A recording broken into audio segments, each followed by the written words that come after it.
오늘도 우리 하나님의 은혜가 풍성하게 이곳에 임할 줄 믿습니다. 우리 함께 은혜 누릴 우리 믿음의 동역자들 옆에 계신 분들과 인사 같이 나누겠습니다. 잘 되고 있습니다. 기도하면 됩니다. 네, 잘 되고 있습니다. 기도하면 됩니다. 네, 오늘 우리 기도를 통해 하나님 또 역사하실 것을 믿고 또 우리 말씀 통해 은혜 누리시는 여러분 되시기 바랍니다. 네, 오늘은 함께 나눌 말씀 제목은요, 사탄의 최후라는 제목으로 또 말씀을 나누겠습니다. 우리 요한계시록에서 이제 우리가 크게 네 등분 이렇게 했어요. 앞에 머릿말, 뒤에 또 결론 부분을 빼고 이제 네 부분으로 이제 본론 부분을 넷으로 나눴는데, 그것은 나눈 기준은 사도 요한이 이제 보았던 네 번의 계시, 그 네 번의 계시에 따라서 우리가 이렇게 네 등분으로 나누었고요. 지금 우리는 세 번째 계시를 보고 있습니다. 이 세 번째 계시는 이 두 번째 계시의 마지막 부분에 있는 일곱 대접 심판으로 이제 모든 그 심판 시리즈가 끝이 났죠. 두 번째 그 계시의 내용 가운데 그 마지막에 이제 완전하게 이 세상의 모든 악이 파멸되는 그 장면을 말하자면 이렇게 쫙 뽑아서 확대해 놓은 것이다, 뭐 이렇게 생각을 할 수가 있습니다. 그래서 이 세 번째 계시가 17장에서부터 시작이 되는데, 거기에 이제 먼저 앞에는 이 세상을 이제 상징하고 있는 큰 성 바벨론, 큰 성 바벨론이 심판받고 멸망하는 내용이 앞에 나왔고요. 그 뒤에 19장 11절에서부터는 악의 그 삼위일체라고 하는 악의 세 축이 있었죠. 하나는 이제 사탄이 있고, 그 다음에 적그리스도와 거짓 선지자, 이렇게 셋이 딱 이제 트라이앵글로 이렇게 같이 있는데, 그 중에 둘인 적그리스도와 그리고 또 여기 거짓 선지자들이 심판당하는 과정이 19장에 나왔습니다. 그 이제 마지막 남은 한 축인 바로 사탄, 이 사탄이 심판받고 멸망당하는 내용이 바로 이 20장에 나타나고 있습니다. 이 20장을 이야기하면서 또 여러분께 말씀드린 중요한 내용은 이제 그 천년왕국에 대한 이야기를 같이 나누었었죠. 이 천년왕국에 대해서 이 말씀 가지고 이제 해석을 하는데, 이 정통 이 신학의 틀 안에서도 세 가지로 이렇게 분류가 된다 말씀을 드렸습니다. 그래서 전 천년설은 천년왕국이 오기 전에 예수님이 이제 재림하신다라는 것이고, 후 천년설은 천년왕국이 있고 그 뒤에 이제 재림을 하신다라는 것이고, 무천년설 같은 경우에는 이게 딱 지금은 교회 시대이고 이렇게 쭉 흘러가는데, 교회 시대가 곧 이제 말하자면 이 천년왕국의 시대다. 즉 이 천년왕국은 딱 기간 정한 천년이라는 시간이 아니고 상징적인 기간이다, 이렇게 보는 것이죠. 그래서 그 교회 시대가 끝날 때 예수님이 재림하심으로 이제 다 끝이 나게 된다. 이게 이제 무천년설인데, 우리가 중요한 것은 이게 뭐가 맞을까? 사실 뭐 성경 가지고는 딱 답을 알 수가 없으니까 아직 그 학설들이 이렇게 있겠죠.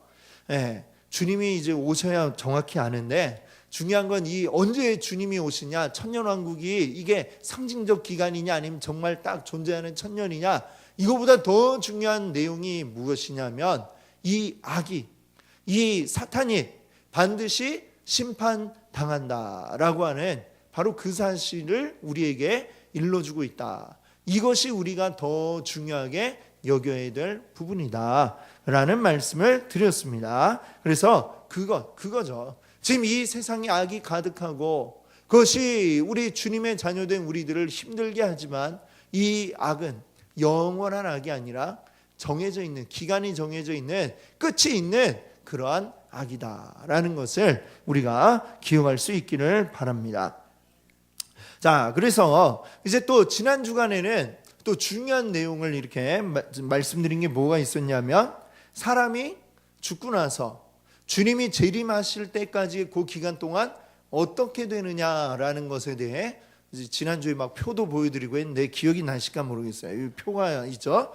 사람이 죽으면 일단은 육체적인 사망, 이게 첫째 사망인데, 이거는 뭐 믿는 자나 안 믿는 자나 누구에게나 다 이제 오게 되는 첫째 사망입니다. 근데 첫째 부활이 있다 이렇게 얘기를 하는데 그거는 뭐냐면 우리의 영이 살아있는 거죠. 몸은 죽지만 영이 살아서 있는 것. 근데 그것은 다 악인에게나 아니면 믿는 자에게나 동일한 게 아니고요. 믿는 자에게 이 성도들의 영은 살아서 어디로 가느냐? 낙원에 이른다. 예수님이 그래서 십자가에서 한편에 있는 그 강도에게, 그 예수님을 마지막에 그 십자가 위에서 영접한 그 강도에게 오늘 내가 나와 함께 낙원에 이르리라 이 말씀하시죠. 바로 우리의 영이 어떻게 되느냐? 살아있는 자의 영은, 이 믿음이 있는 자의 영은 낙원에 이른다.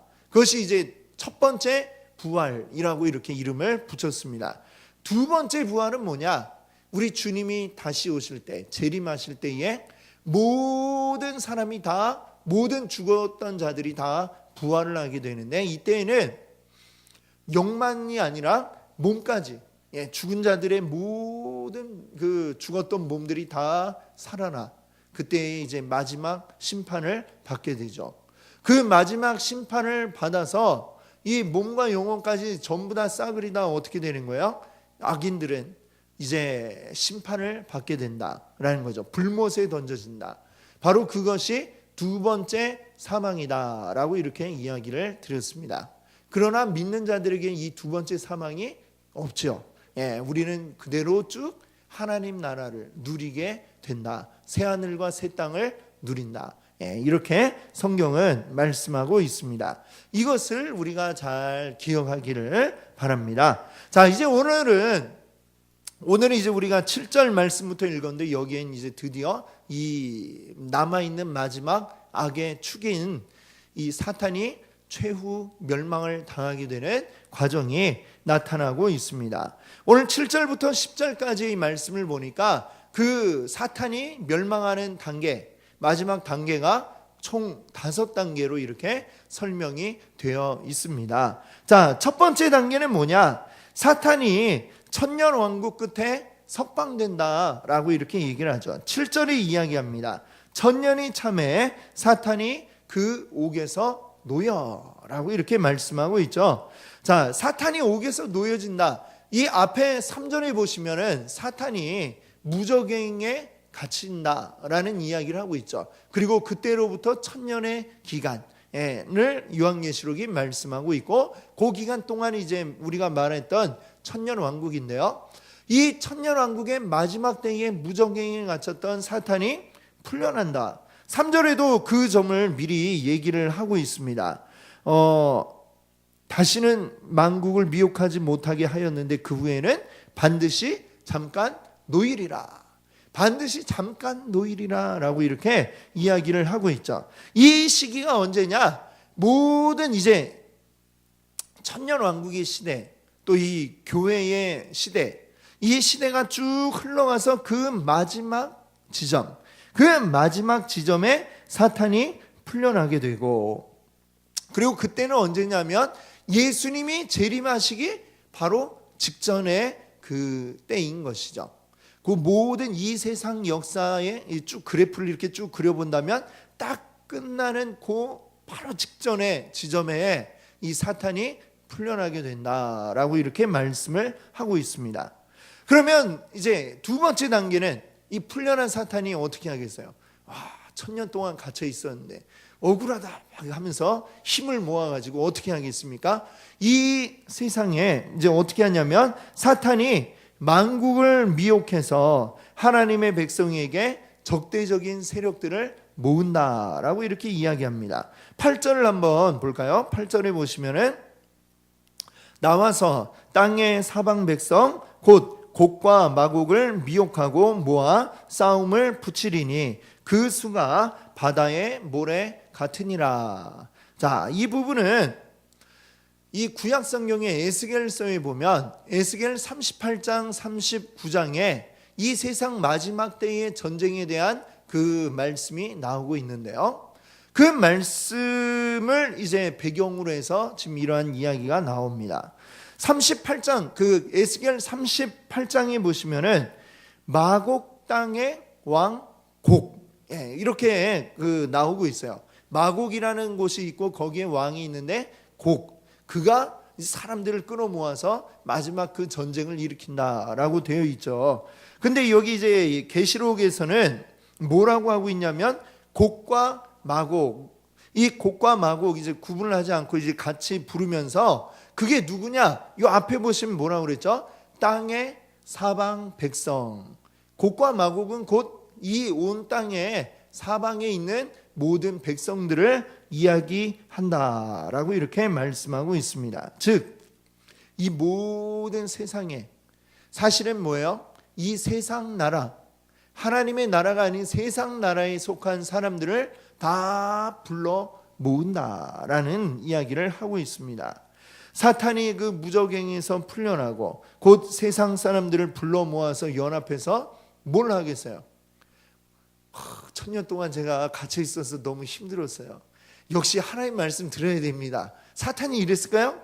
아니죠. 불러 모아갖고 하나님을 대적하자라고 하는 것이죠. 그들이 그래서 취하는 이제 방법이 무엇이냐? 싸움을 일으킨다라는 것이죠. 자, 그때에 모인 세상 나라의 그 사람들의 수를 뭐라고 했냐면 바다의 모래 같으니라라고 하고 있습니다. 바닷가에 가보셨죠? 모래사장에 모래가 몇 개나 될까요? 그걸 누가 알겠습니까? 이 세상에 알 사람은 하나도 없어요. 그렇죠? 그걸 누가 일일이 세겠습니까? 그 모래사장의 모래는커녕 한 줌 안에 있는 모래의 숫자도 아마 세기 어려울 것 같아요. 누군가가 아마 뭐 시도한다면 한 줌 정도는 셀 수 있을지 모르지만 그 바다의 모래, 그래서 이 성경은 아주 세기 어려울 정도의 어마어마하게 많은 숫자를 늘 비유하기를 바다의 모래 같다. 때로는 하나님께서 아브라함에게 복을 주겠다라고 하시면서 너의 자손들이 바다의 모래같이 또 하늘의 별처럼 많아지게 하겠다, 뭐 이런 말씀하셨죠.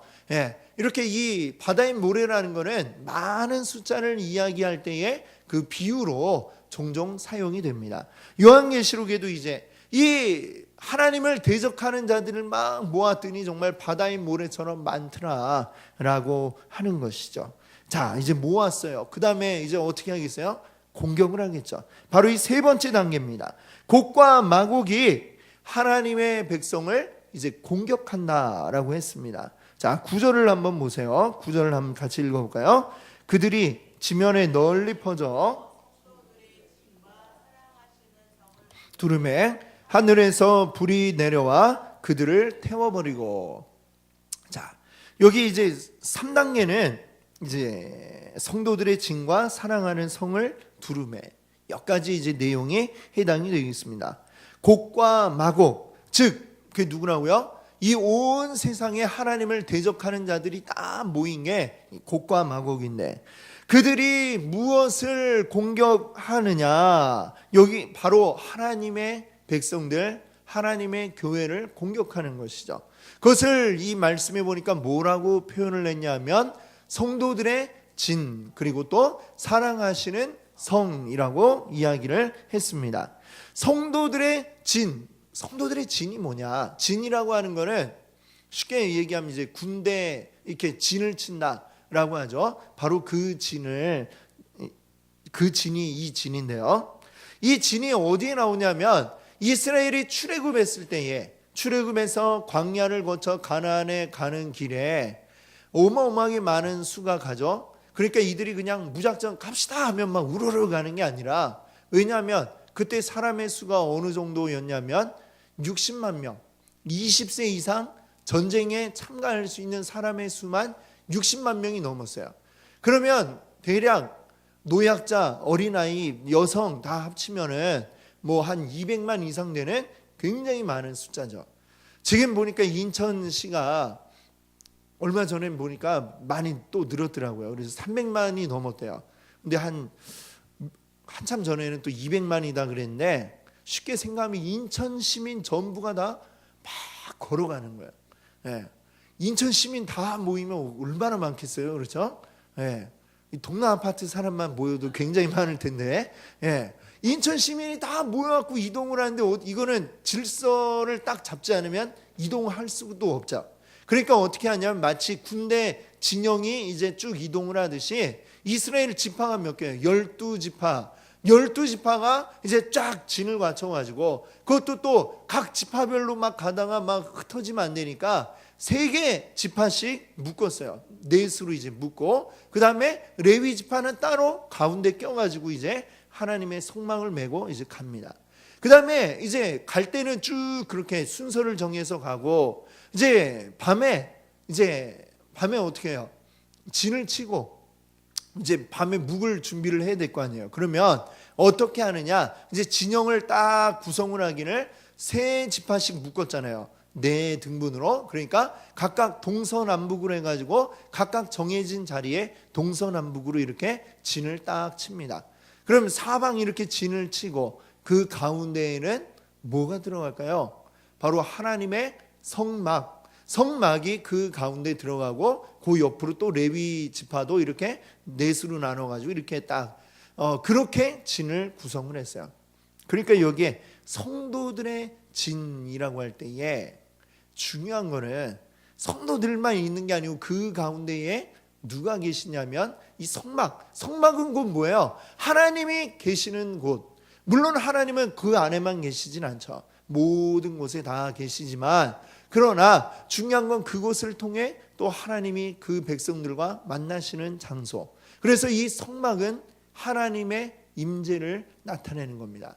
이 백성들이 성막에서 이제 성막을 딱 이동할 때는 그곳에 구름 기둥이 탁 피어올라요. 여호와 하나님이 계시다는 걸 보여주는 거죠. 그리고 그 구름이 가는 걸 따라서 백성들이 쫙 순서대로 따라가는, 이것은 성막은 곧 여호와 하나님을 나타낸다, 이렇게 이야기할 수가 있습니다.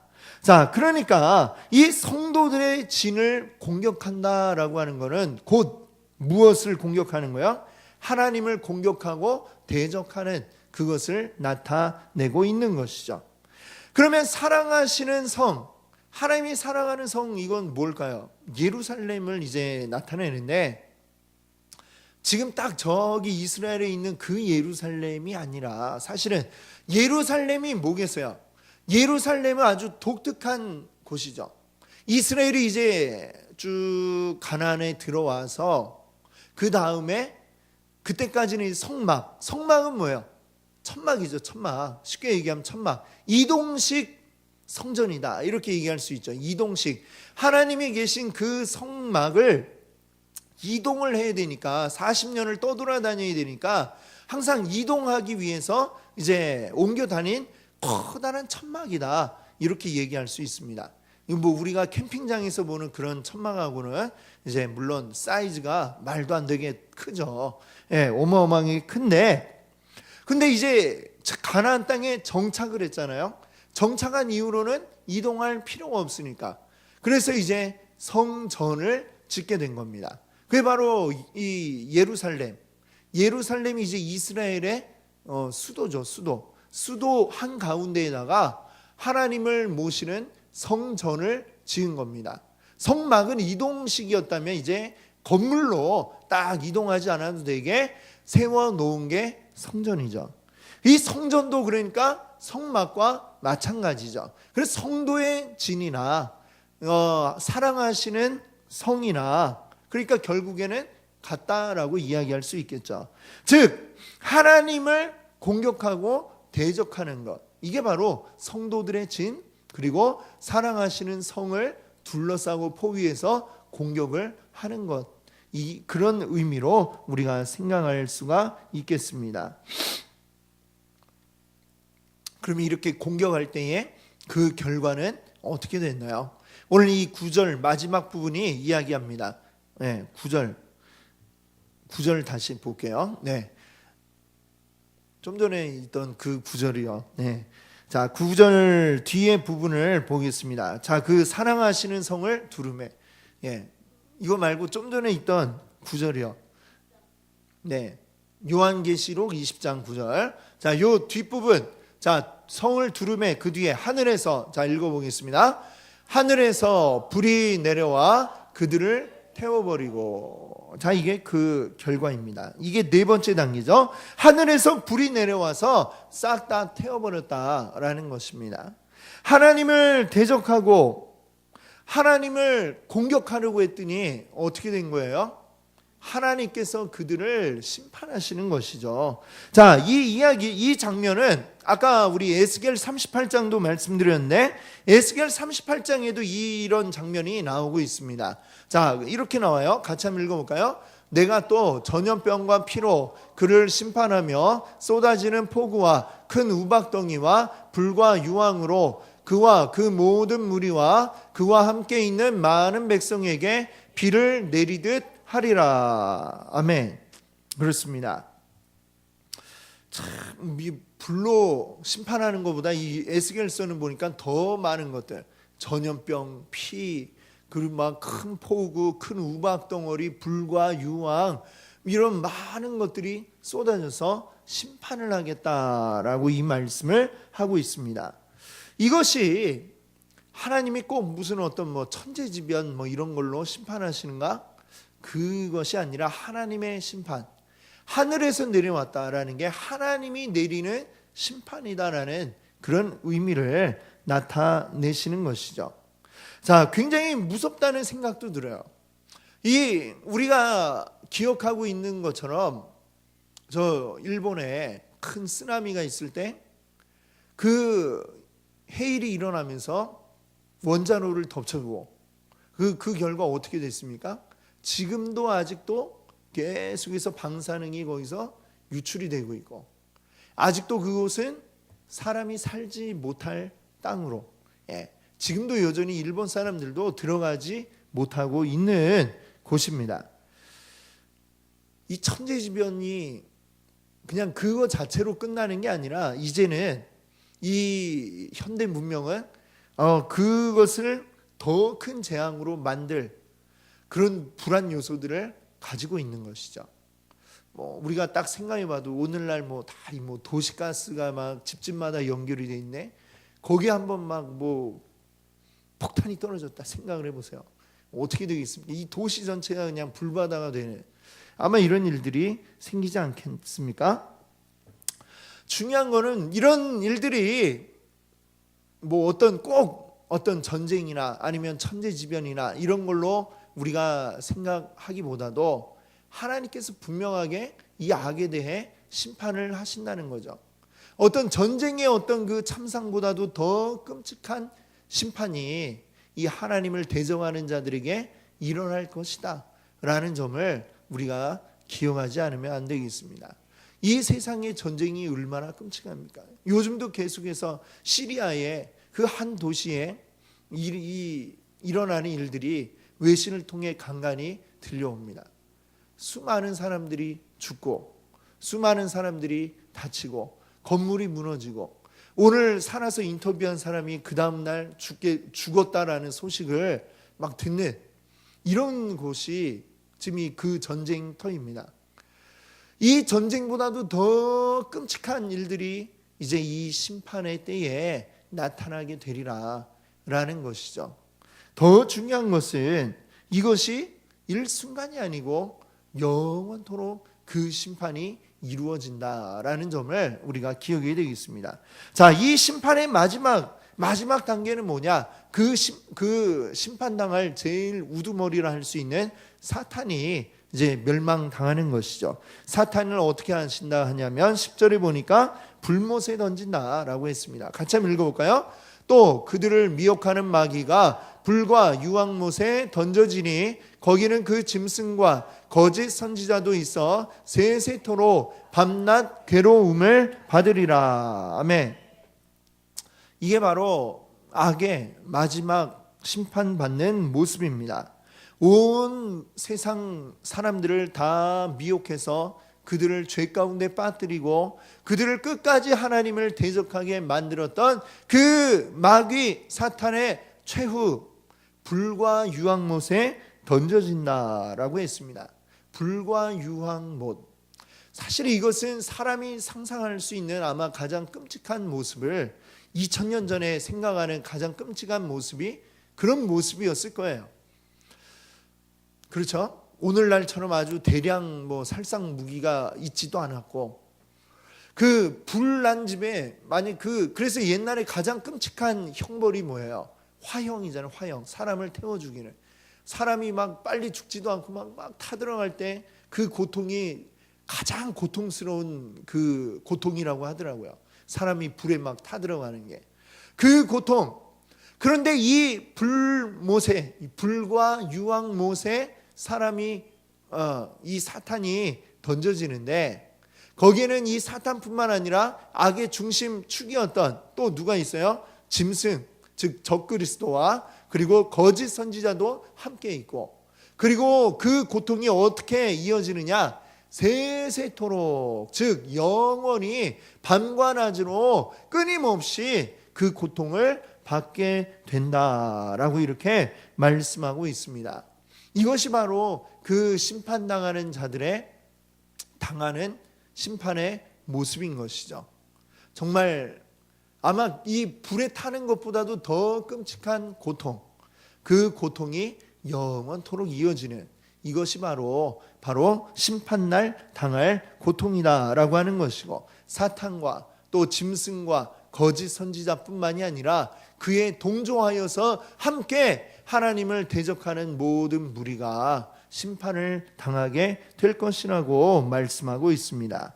자, 이렇게 우리가 이 계시록 20장에 나타나는 이 세상 마지막 때에 있을 최후의 전쟁, 그 모습을 우리가 살펴봤는데, 이것을 한번 마지막으로 좀 정리를 해보면 이렇게 정리를 할 수가 있습니다. 이 전쟁은 바로 이 세상 제일 마지막 나타나는 이 모든 전쟁의 마지막이다 라고 이야기할 수가 있습니다. 그리고 이 전쟁은 제가 말씀드렸던 것처럼 이것은 어떤 물리적인 그런 전쟁이 아니라 바로 영적 전쟁을 이야기하고 있다라고 하는 것이죠. 사람들은 이거를 이제 막 정말 어떤 여러 가지 위협적인 것들이 이 세상에 많다 보니 이거 핵전쟁이 아닐까? 이런 식으로 우리가 생각을 하지만, 분명한 것은 이 물리적인 세계를 이야기하는 게 아니고 이것은 영적 세계를 우리에게 말씀하고 있다라는 점을 기억할 수 있기를 바랍니다. 이것은 영의 싸움이 계속해서 이루어지고 있다는 것이죠. 그 전쟁은 이 세상 가운데 나타나는 물리적인 전쟁보다 더 중요한 전쟁입니다. 그리고 이것은 반드시 중요한 것은 이것은 반드시 결과가 어떻게 된다는 거예요?